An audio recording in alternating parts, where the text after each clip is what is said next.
there have long been considered two ways to beat inflation. By the way, just in case you don't know, even though it's so very nationwide, it is so very low right now, inflation is the biggest fear you should have as you get older, especially if you are being very conservative with your money. You want to make sure your money is growing faster than the rate of inflation, because if you don't, the buying power of your dollar goes down each and every year. I used to collect a lot of stamps, and it would be always interesting to me to look and see what a first-class stamp cost 25 years ago. It was like 3 cents. Then it went to 4 cents, and then 9 cents. And that's inflation. That's an example of what inflation is. And you've got to protect yourself from inflation. And historically, there have been two ways to have your money grow at a rate faster than the rate of inflation: stocks and real estate. Okay, and it's absolutely true. We went through a really tough period for stocks, and we went through a really tough period for real estate back 10, 15 years ago. We've obviously come out of that, and real estate prices have returned to, and in most cases exceeded, the levels they were back in 2005, 2006. And we've talked a lot about how the stock market has done well. I like real estate. I could never, me personally, I know most people don't mind this, I could not own houses and stuff like that and be a landlord. I could not be a landlord. I don't know how to fix anything. So, I just, and I don't want that call at 2 o'clock at night.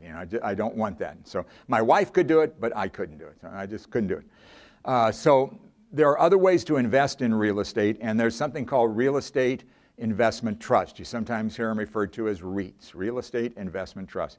And I really do love real estate investment trust. A real estate investment trust is a company that invests in a particular type of real estate. It could be apartment buildings. It could be hotels.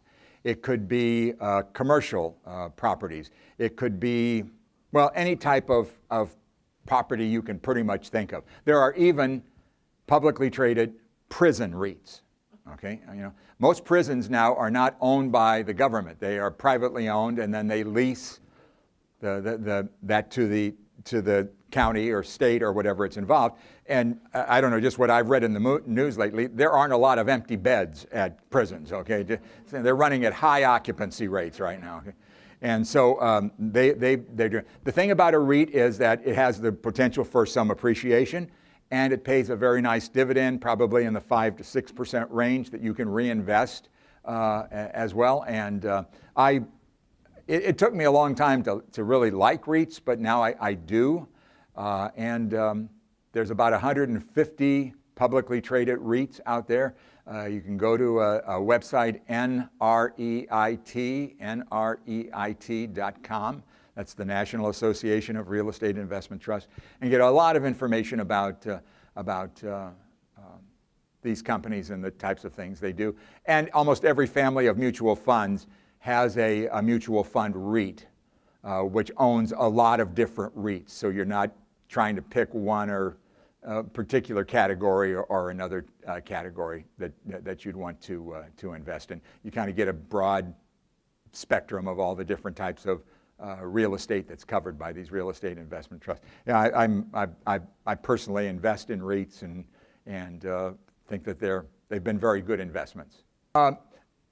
They're not immune from volatility. They will go up, they will go down. There will be peaks and valleys. There's one REIT that's based here in San Diego that is very widely known and actively traded and is one of the most controversial stocks, in all honesty. And if you ever go to the website Seeking Alpha, which is seekingalpha.com, which is kind of a fun place to go, you'll see more people commenting about this stock than almost any other. The name of the company is Realty Income. And it has, in the past 5 years, gone from 25 to 70 down to 50, and it's about 55 right now. So I mean, they're no different than any other stock. They go up and down, so you ride them. Again, a REIT, because it is a higher dividend type of investment, will be sensitive to rising interest rates. The value of a REIT would likely drop if rates started to really begin to move up.